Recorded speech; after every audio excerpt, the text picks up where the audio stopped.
Fala pessoal, tô aqui novamente, quero comentar um pouquinho sobre o Watford, né? Foi um dos times que mais chamou atenção, né, na Premier League nessas 3 primeiras rodadas.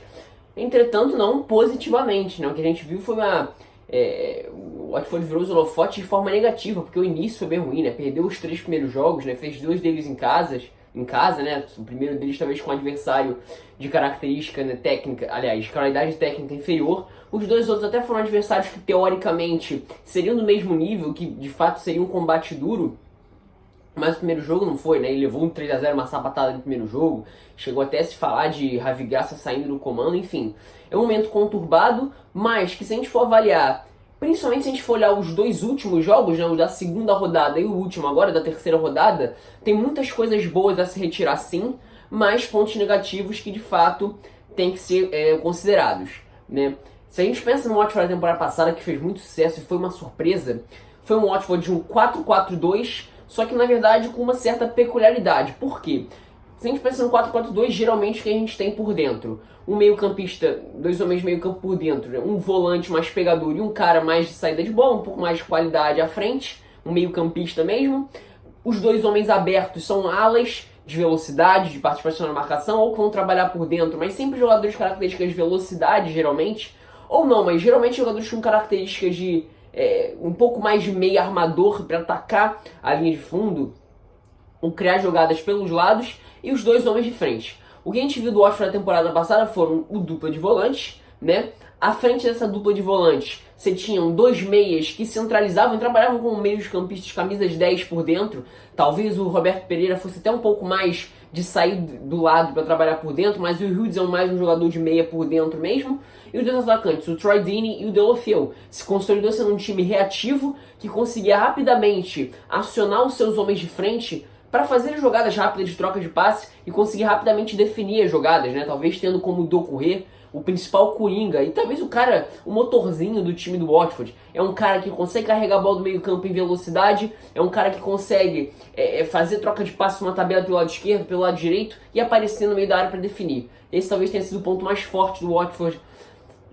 Talvez em 17, 18, 18, 19 ainda teve o Deulofeu, que foi muito bem também, como esse segundo atacante ao lado do Troy Deeney, que é um jogador mais físico, mais pesado de prender a bola. Também tem certa qualidade técnica, né? Tem que fazer essa menção, mas o Deulofeu é muito mais jogador se a gente pensa em todos os fundamentos, mais técnico, mais habilidoso, maior capacidade de velocidade, se projetar em alguns momentos, né? Talvez seja a maior força ofensiva do Watford nesse ataque.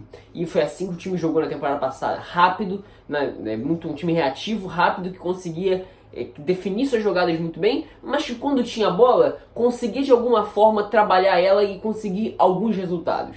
O que a gente viu do Watford nesses 3 primeiros jogos foi um pouco diferente, né? Na ausência do Roberto Pereira, tanto nesse jogo, na primeira rodada, quanto na segunda rodada, a gente viu o Watford jogando num esquema diferente, que é um 4-2-3-1. Se o 4-4-2 permite ser mais reativo, ser mais objetivo e mais rápido, o 4-2-3-1 se permite essa aproximação dos seus meias para trabalhar a melhor jogada. E no jogo contra o Watford, e contra o Everton e contra o West Ham, foi isso do que a gente viu, né? O Deulofeu jogando muito mais como um meia atrás da referência desse do último né, do 4-2-3-1, tendo por um lado o Will Hughes e o Roberto Pereira. Se a gente pensa no jogo contra o Everton, o Roberto Pereira se machucou, vai desfalcar a equipe por um tempo, né? Mas até entrou o Cleverley, que é um dos problemas que eu vou falar que a gente viu no jogo contra o West Ham.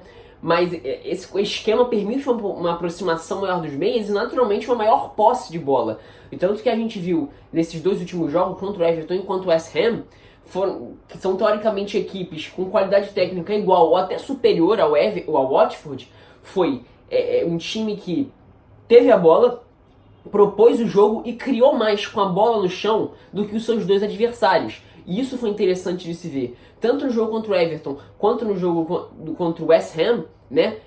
O jogo fora de casa e o jogo em casa, o Watford pôs a bola no chão, o Watford criou muito e criou bem diversas oportunidades, principalmente no jogo contra o West Ham, né? No jogo contra o West Ham até teve a ausência do Roberto Pereira, então o Deulofeu jogou mais como um meia aberto pela esquerda e o Tom Cleverley fez esse teórico meia central, camisa 10 para jogar mais por dentro, ali nesse trio de meias, foi até um ponto negativo. Eu acho que isso foi um dos maiores problemas do jogo contra o West Ham, né? Se a criação funcionou muito bem, principalmente quando as chegadas do Doucouré para dar apoio tanto ao Will Hughes como ao Deulofeu, a questão defensiva pecou. Isso pecou no jogo contra o Brighton, na primeira rodada, jogando outro esquema, e no jogo contra o West Ham.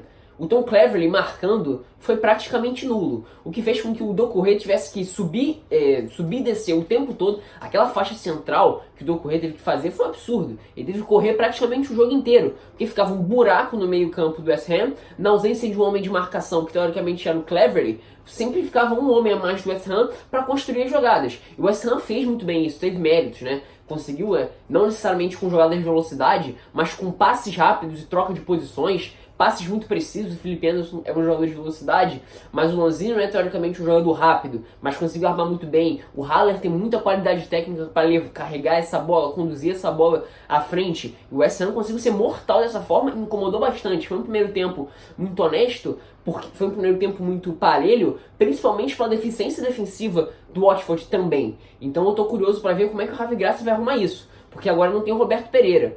Ofensivamente, o time funcionou muito bem nesse 4-2-3-1, com Deulofeu e Hughes aberto. O Cleverley talvez tenha sido um dos pontos negativos de fato, que foi um pouco apagado no primeiro tempo. No segundo tempo até conseguiu participar um pouquinho mais, mas talvez teria que rever, colocar um jogador de uma outra posição para fazer essa função.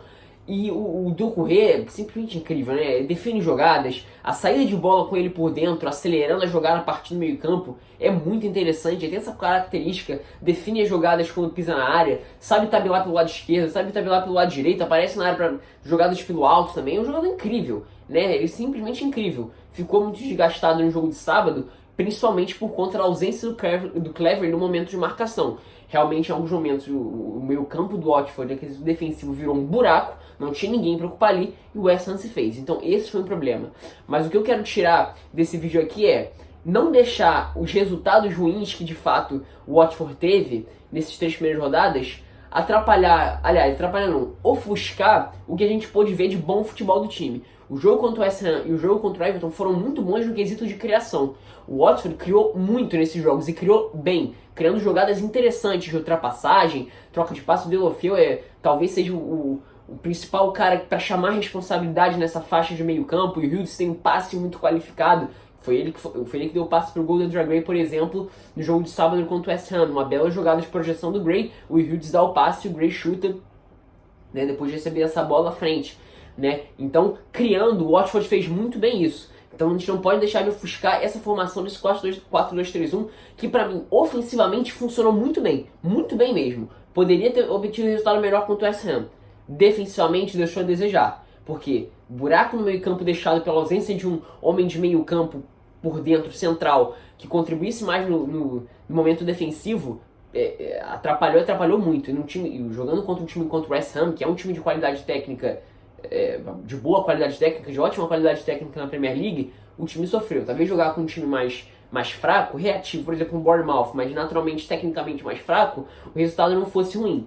Mas jogando com um time contra o West Ham, sofreu. Isso é algo que o Javi Gracia tem que melhorar. Mas assim, de novo, não pode deixar essas derrotas ofuscarem como criou e como foi bem criando o Watford nesses 2 jogos que fez, principalmente contra Everton e contra o West Ham. Contra o Brighton realmente não foi um grande jogo, mas contra os 2 times que teoricamente seriam mais difíceis, o Watford criou muito, criou bem. Sofreu defensivamente, é algo que o Javi Gracia tem que melhorar, tá?